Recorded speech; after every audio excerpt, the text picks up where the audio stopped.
नमस्कार, मैं हूं विनीत त्रिपाठी। एक तरफ लोकसभा चुनाव की तैयारियां जोर शोर से चल रही हैं, तो दूसरी ओर हिमाचल प्रदेश की सुक्खू सरकार सुर्खियों में है। यूं तो राज्यसभा चुनाव में कोई ऐसा अंधेर नहीं हुआ जिसकी बहुत चर्चा की जाए, क्योंकि इतिहास गवाह है कि हमेशा से राज्यसभा चुनाव में क्रॉस वोटिंग होती रही है। इस देश ने तो वो दिन भी देखा कि जब एक वोट से कोई सरकार गिरी हो। इस देश ने वो भी देखा है कि जब सरकार बचाने के लिए इमरजेंसी तक लागू कर दी गई। लेकिन सुक्खू सरकार पर जो चर्चाएं हैं वो इसलिए भी कम नहीं हो रही क्योंकि यहाँ पर वो पूर्ण बहुमत की कांग्रेस की सरकार है और सीएम सुक्खू लगातार कुछ कुछ ऐसे फैसले लिए हैं जिसको जनता ने दिल से लगाया है।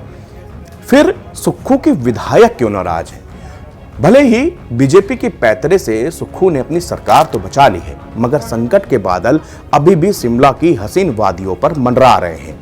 नेता प्रतिपक्ष जयराम ठाकुर और भाजपा विधायकों के साथ बुधवार सुबह 7:30 बजे राजभवन पहुंचे और राज्यपाल शिव प्रताप शुक्ल को घटनाक्रम से अवगत कराते हुए कहा कि सरकार ये अल्पमत में है।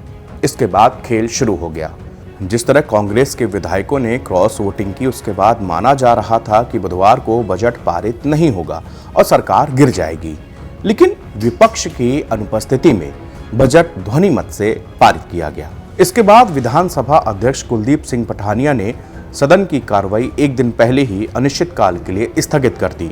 2 दिन से चल रही उठापटक के बीच सुखविंदर सिंह सुक्खू सरकार भले ही बच गई हो, लेकिन संकट बरकरार है क्योंकि विपक्ष अविश्वास प्रस्ताव लाने की बात कह चुका है।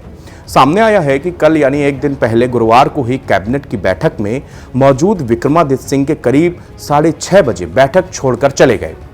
राज्य के खुफिया सूत्रों का यह भी कहना है कि वो चंडीगढ़ गए और 6 अयोग्य विधायकों से मुलाकात की।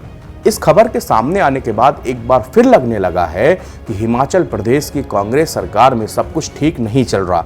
यह अलग बात है कि सीएम सुक्खू और राज्य के पर्यवेक्षक के तौर पर भेजे गए कांग्रेस के चाणक्य कहे जाने वाले डीके शिव कुमार भले ही कहते रहे कि संकट मिट गया, लेकिन सामने आए अपडेट के बाद अब लग रहा है कि अभी भी कुछ बदला नहीं है।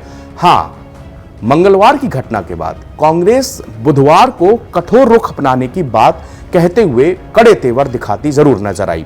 इस बारे में कांग्रेस के मीडिया प्रभारी जयराम रमेश ने दावा किया कि हम हिमाचल की अपनी सरकार अस्थिर नहीं होने देंगे। अगर जरूरत पड़ी तो कठोर निर्णय से हम लोग पीछे नहीं हटेंगे। कांग्रेस की ओर क्रॉस वोटिंग करने वाले विधायकों के खिलाफ कार्रवाई को लेकर स्पीकर के यहां अर्जी दिए जाने के बाद स्पीकर कांग्रेस के 6 विधायकों को कारण बताओ नोटिस दिया गया है। वहीं दूसरी ओर बीजेपी के अल्पमत के दावे के बावजूद कांग्रेस सरकार अपना बजट पास कराने में कामयाब रही। हिमाचल के प्रदेश के स्पीकर कुलदीप सिंह पठानिया ने नेता प्रतिपक्ष जयराम ठाकुर सहित बीजेपी के 15 विधायकों को बुधवार को निलंबित कर दिया और फिर सदन की कार्रवाई को स्थगित कर दिया। दरअसल इन्हीं बीजेपी विधायकों को मंगलवार को स्पीकर ऑफिस के बाहर मार्शलों के साथ दुर्व्यवहार करने और सदन में अव्यवस्था पैदा करने के लिए निलंबित किया गया था।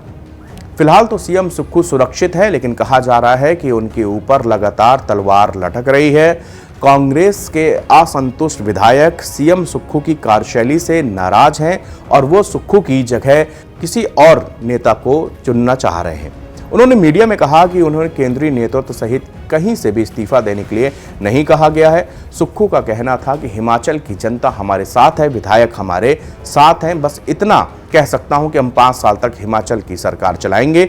सीएम सुक्खू ने खुद को एक योद्धा बताते हुए कहा था कि मैं अपने एक साधारण परिवार से हूं, हम ये लड़ाई जीतेंगे और विधानसभा में भी बहुमत साबित करेंगे। लेकिन सुक्खू का ये कहना और राज्य की सियासत में सब कुछ ठीक होने में बड़ा अंतर है। अब इस अंतर को सुक्खू कैसे पाट पाते हैं, ये उनकी अपनी गट्स हैं।